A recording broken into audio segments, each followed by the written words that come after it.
Ազատություն յուրաքանչյուր։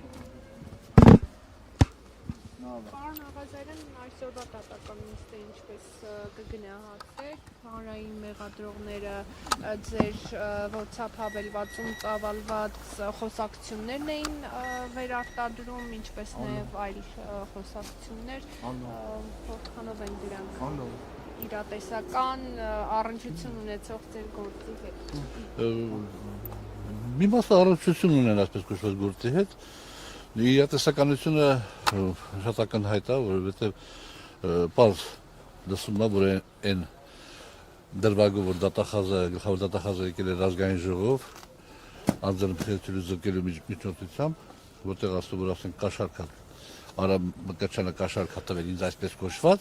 պարզ հստակ զգացում է, որ Արամ Մկրտչյանը ինձ պարտք է տվել։ Եվ ինքն ասում է պարտքով փող եմ տվել, պարտքս տուր, բայց ես պարտքով փողը վերադարձրել եմ ընդ որում։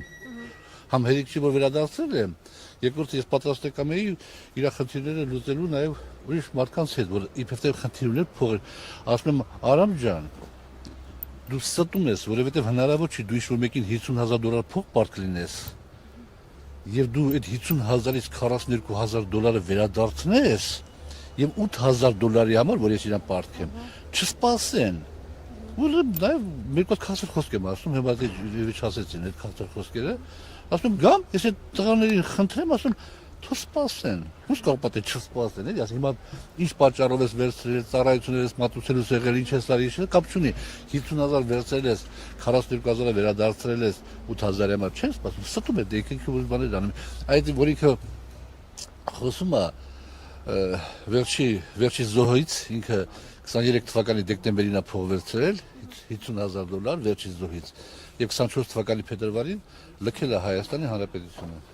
Պարոն Աղազարյան, ամեն ինչ սկսվեց կարծես թե ազգային ժողովում այդ հայտնի սկանդալային վիճակից Արիշտիկ Հարամյանի մասնակցությամբ։ Ես մի ճշտող հարց ունեմ, արդյոք դրանից հետո այդ միջադեպից հետո հանդիպում եղել է, որևէ այսպես ասած ռազմական եղել է Արիշտիկ Հարամյանի հետ հանդիպել եք կամ միջնորդավորված։ Ոչ, ես վերջի խոսքը ասել եմ, որ եթե ինքը անուններ կտա, ինչ մեկ ինչ հայտարարություն արեց, որ իմ անունից միջնորդել են իրար իմ տղայի բիզնեսի հետ կապված։ Ես ասեցի, եթե անուններ կտա եւ կապացուցի, եթե չէ, ուրեմն ստոր սրիկա է։ Այդ խոսքերը մնում են ուժել։ Ձեր տղան իմանա։ Աջան։ Ձեր տղան գուցե իմանա ովքեր են միջնորդել։ Չէ, բայց միջնորդել են Արգիշիկ Քարամյանին, չէ, ըստ իր խոսքերի։ Դու թող ինքն անուններ ասի։ Պարոն Աղազարյան, դուք նաեւ ասել եք, որ պարոն Քարամյանն իրեն հայտնի մարդու միջոցով ձեզ վրա փորձել է ճնշումներ գործադրել։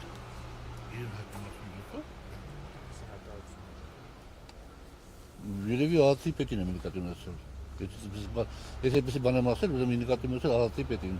Աբազյանին։ Կան արդյոք այդ ճնշումները շարունակվում են։ Հիմա? Չէ, սովորաբար չկա այդպեսի բաներ։ Այն ժամանակ էր, որ հայտնի SMS հաղորդագրություններով վարշապետի, ասենք բանը համատեղվեցին։ Հանրայնացվեց այդ, հա։ Երբ որ հանրայնացվեց, ասեն բանը ԱԱՑ-ի պետի 4 հանդիպում ա եղել, եւ ինքը բանը փոխվել համոզել, որ ես մանդատս վայր դնում։ Իսկ Արգիշտիկ Հարամյանի, եթե իհարկե նշանակեն պաշտոնի, քանի որ խոսվում է, հա, դրա մասին, ներքին գործերի նախարար, դատախազ գլխավոր կամ ԱԱԾ-տնօրեն ինչպես եք նայում սրան, այս ամեն ինչից հետո։ Էսի մեր հայրենիքն է, էսի մեր պետությունն է, ես սիրում եմ մեր հայրենիքը, սիրում եմ մեր պետությունը, սիրում եմ մեր բոլոր պաշտոնյաներին, սիրել եմ Ռոբերտ Քոչարյանին, որին երբեք չեմ համարել Հայաստանի Հանրապետության նախագահ, սիրել եմ Սերժ Սարգսյանին, ում երբեք չեմ համարել Հայաստանի Հանրապետության նախագահ, այդ հանգամանքների բերումով ես կնստեմ իմ հայրենիքի բանտում, ես դա էլ հաճույք կունենամ։ Նիկոլ Փաշինյանին սիրել եմ։ Ընդունում եք որպես Հայաստանի Հանրապետության վարչապետ։ Աջան։ Ընդունում եք որպես Հայաստանի։ Նիկոլ Փաշինյանին ընդունում եմ որպես Հայաստանի Հանրապետության վարչապետ, բայց չեմ սիրում։ Շնորհակալություն։